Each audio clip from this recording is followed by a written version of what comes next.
When you stop by the meat case, do you feel overwhelmed? If you do, you're not alone. It can get pretty confusing. But if each week you pick up one cut of meat and get familiar with it, in no time, you'll feel like a pro.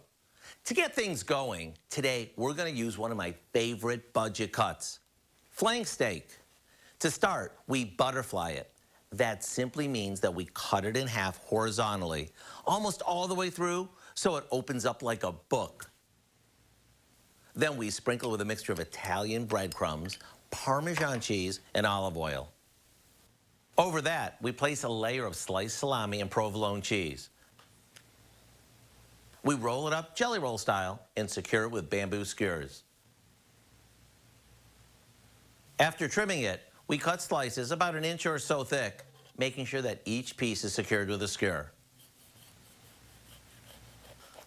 Then, sear these off on a grill or in a skillet and finish them off in the oven.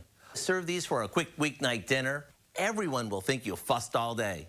To get the recipe for our flank steak pinwheels, all you have to do is check out our website. I'm Howard of the Mr. Food Test Kitchen, where today we found a meat and cheesy way for you to say, ooh, it's so good.